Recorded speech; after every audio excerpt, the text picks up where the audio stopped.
ရစ်တို့ဓာတ်လိုအမည်တွင်တဲ့ဒီစီဒီတော်မြတ်မှာမြတ်ဗုဒ္ဓဘုရားရှင်ရဲ့ဥကောင်းတော်မှာရရှိတဲ့ဓာတ်မွေတော်ဌာပနာတို့နဲ့အတူရခိုင်မီဖျားစိုးမဲကြီးရဲ့တာရင်သွေးကိုလည်းအရှင်လက်လက်ဂူသွင်းဌာပနာခဲ့တယ်လို့ဆိုကြပါတယ်။သမိုင်းဝင်ဇီဒီတော်မြတ်မှာနန်းသွေးနန်းလျာမင်းသားတစ်ပါးကိုဘာကြောင့်အရှင်လက်လက်ဂူသွင်းဌာပနာခဲ့တာလဲဆိုတဲ့အကြောင်းတို့ဟာသမိုင်းစာမျက်နှာအထက်မှာလည်းမှတ်တမ်းတင်အဖြစ်ထုတ်ထားတာမျိုးမရှိတာကြောင့်ဗဟေလိဆန်တဲ့ဖြစ်ရတစ်ခုအနေနဲ့ဒေသခံတွေကြားထဲမှာမေခွန်ထုတ်လျက်ရှိနေကြပါတယ်။ဟုတ်ပါတယ်။ဒီနေ့မှာတော့ဥရစ်တော်တဲ့ဇီဒီတော်မြတ်ရဲ့ဖျားသမိုင်းအကျဉ်းနဲ့အတူမိဖျားစိုးမဲကြီးရဲ့တာရင်သွေးကိုဘာကြောင့်အရှင်လက်လက်ဂူသွင်းဌာပနာခဲ့တာလဲဆိုတဲ့အကြောင်းတို့ကိုအဖြေရှာတင်ဆက်ပေးသွားမှာဖြစ်ပါတယ်။ပုံမှန်အဖြစ်မိတ်ဆက်ရရင်ကျွန်တော်ကတော့နေမျိုးပဲဖြစ်ပါတယ်။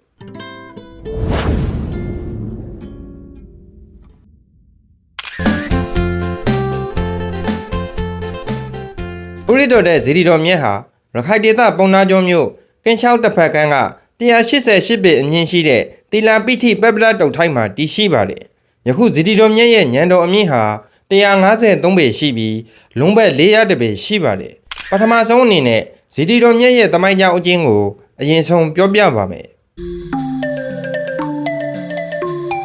မဟာတက္ကရာ148ခုကဆုံလပြည့်အင်္ဂါနေ့မှာမြတ်ဗုဒ္ဓဘုရားရှင်ပြိဋိနိဗ္ဗာန်ဆံဝင်တော်မူပြီးနောက်သတိဓမ္မတောကမင်းကြီးဟာမြတ်ဘုရားရှင်ရဲ့ဓာတ်မွေတော်248စုတို့ကိုဓညဝတီပြည့်ရှင်သူရိယဆက်ကမင်းကိုပင့်ဆောင်စေခဲ့ပါတယ်။သူရိယဆက်ကမင်းနဲ့မိဖုရားရုစိတာမာလာဒေဝီတို့ဟာရရှိလာတဲ့ဓာတ်မွေတော်တွေကိုရခိုင်ပြည်နေရာအနှံ့ဘုရားပထိုးဇီဒီများတည်ထားလှူဒန်းခဲ့ကြပါတယ်။မြတ်ဘုရားရှင်ရဲ့ဥကောင်းတော်မှရရှိတဲ့ဓာတ်မွေတော်ကိုလည်းသာသနာတော်နှစ်222ခုတစောင်းမုံလပြည့်ကျော်တရက်နေ့မှာတေလာပိဋိပပ္ပဒအမည်တွင်တဲ့တောင်ထိပ်ပေါ်မှာအမြင့်6တောင်ရှိတဲ့ဇီဒီတော်တဆူနဲ့အတူဌာပနာပြုကတည်ထားလှူဒန်းခဲ့ပြီးဥရစ်တော်ဒက်ဇီဒီလို့အမည်ခေါ်တွင်ခဲ့ပါတယ်။ဆိုတော့အခုဆက်ပြီးမိဖုရားစိုးမဲကြီးရဲ့တာရင်သွေးကိုဒီဇီဒီတော်မြတ်မှာအရှင်လက်လက်ဂူသွင်းဌာပနာခဲ့တယ်ဆိုတဲ့အကြောင်းကိုပြောပြပါမယ်။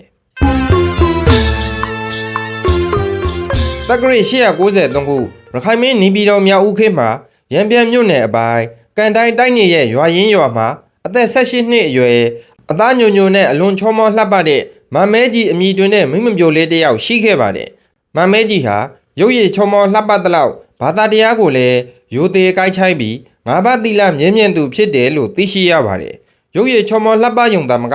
ဘာသာတရားကိုကိုက်ချိုက်သူဖြစ်တာကြောင့်ရွာနီနာချင်းကကာလာသားတွေကြားမှာရေပန်းစားသူတစ်ယောက်လည်းဖြစ်ပါတယ်။ဒါပေမဲ့မမဲကြီးနဲ့တွေ့ရတဲ့နေတရေတဲ့တောက်လို့တရွေတဲ့ကြီးပြင်းလာခဲ့တဲ့မောင်ချွေသိနဲ့ချစ်ကြိုက်နေခဲ့ကြပါတယ်။ဒီလိုနဲ့မမဲကြီးအသက်39နှစ်အရွယ်အရောက်မှာမမဲကြီးနဲ့တငယ်ချင်းတစုတို့ဟာတောထဲကိုထိန်းခုတ်သွားပြီးပြန်လာကြတဲ့အခါစိန်တောင်ချောင်းအနီးမှာတငယ်ချင်းတွေကငါးဖန်ကြတာကိုမမဲကြီးကတစ်ပင်အောက်ကနေစောင့်ဆိုင်နေခဲ့ပါတယ်။ငါတခါမှမဖမ်းဘူးတဲ့မမဲကြီးကအဲ့ဒီနေ့မှာငါဖမ်းချင်စိတ်တွေပေါ်ပေါက်လာခဲ့ပြီးငါဖမ်းတဲ့အခါငါမရပဲအနီရောက်ကြောက်တုံးတုံးကိုရရှိခဲ့ပါတယ်။ဘာမှမသိပဲအဲ့ဒီကြောက်တုံးကိုပြစ်လိုက်ပေမဲ့အချင်းချင်းအခါခါပါလာတာကြောင့်အင်ကိုယူဆောင်လာခဲ့ပါတယ်။ညအချိန်ရောက်တဲ့အခါအဲ့ဒီကြောက်တုံးကနေအယောက်တလက်လက်ထွက်ပေါ်လာခဲ့ပြီးတအိမ်လုံးလင်းလန့်နေခဲ့ကြောင်းသိရှိရပါတယ်။အဲ့ဒီသတင်းဟာမြောက်ဦးရွှေနန်းတော်ကြီးမှစိုးစံနေတဲ့ဘရင်မင်းဖလောက်ထံရောက်ရှိသွားပြီးဘရင်ကဗဒမြားကိုသိမ်းယူစီခဲ့ပါတယ်။ဗဒမြားကိုသိမ်းယူလာခဲ့ပြီးနန်းတော်မှာတင်စီထားခဲ့ပေမဲ့မနေ့မိုးလင်းတော့မမဲကြီးအင်ကိုအလိုလိုပြန်ရောက်နေခဲ့ပါတယ်။ဒီလိုနဲ့နန်းတော်ကိုသိမ်းလာလိုက်မနေ့မိုးလင်းရင်မမဲကြီးစီကိုပြန်ရောက်လိုက်ဖြစ်နေတဲ့အခါမူမဲ့ပညာရှိတို့ကဗဒမြားကိုလိုချင်ပါက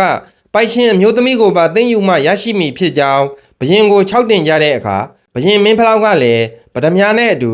မမဲကြီးကိုပါသိမ်းယူပြီးဗဒမြားဒေဝီဘွဲ့အမည်ပေးပြီးအနောက်နန်းဆောင်မိဖုရားအဖြစ်မြှောက်စားခဲ့ကြောင်းဖတ်မှတ်ရပါတယ်။ဒီလိုနဲ့တနေ့မှတော့ဘင်္ဂါစစ်နှမြို့မှာခင်းအပ်ထားတဲ့မြို့သားတွေကပုံကန်ချာနာခဲ့ကြတာကြောင့်ဘရင်မင်းဖလောက်ဟာပုံကန်မှုကိုနှိမ်နှင်းဖို့အနောက်ရက်ကိုစစ်ရှိခဲ့ပြီးကင်းရှောင်းဝအနားမှာညာအိတ်စခန်းချရနာကြတဲ့အခါဥယျတော်ဒက်စီဒီကရောက်ချီတော်များတောက်ပနေတာကိုဖူးတွေ့ခဲ့ရပါတယ်။ဘရင်မင်းဖလောက်စစ်အောက်ပြီးပြန်လာတဲ့အခါဥယျတော်တဲ့ဇီဒီတော်ကိုအသစ်တဖန်ပြုတ်ပြင်ဓာယကခံယူခဲ့ပြီးအမြင့်153ပေလုံးဘက်400ပေအထိတိုးမြင့်ပြီးတည်ထားလှူဒန်းခဲ့ပါတယ်။ဘရင်မင်းဖလောက်ဥယျတော်ဇီဒီတော်မြတ်ကိုပြုတ်ပြင်လှူဒန်းတဲ့အခါမိဖုရားစိုးမဲကြီးရဲ့တာရင်သွေးတမျှချင်းမြတ်နိုးလာတဲ့ဗဒမြားကိုလည်းဇီဒီတော်ရဲ့အထက်ဌာပနာတိုင်းမှာထက်သွင်းလှူဒန်းခဲ့ကြောင်းဖတ်မှတ်ရပါတယ်။ အဲ့ဒီလိုမိဖုရားရဲ့တာရင်သွေးသမျှချစ်မြတ်နိုးလာတဲ့ပဒမားကိုထဲ့သွင်းလူတန်းခဲ့တယ်ဆိုတဲ့စကားကိုအမှတ်မှားပြီးတော့မိဖုရားစိုးမဲကြီးရဲ့တာအရင်ကိုဂူသွင်းထာပနာခဲ့တယ်လို့ထင်ကြေးပေးခဲ့ကြတာဖြစ်ပါတယ်နောက်ပြီးမိဖုရားစိုးမဲကြီးမှာသာသမီယတနာများလဲထွန်းကားခဲ့ခြင်းမရှိပါကြောင်းတင်ဆက်ရင်ညီကုံချုပ်လိုက်ရပါတယ်နောက်ဗီဒီယိုမှာပြန်တွေ့ကြအောင်ပါ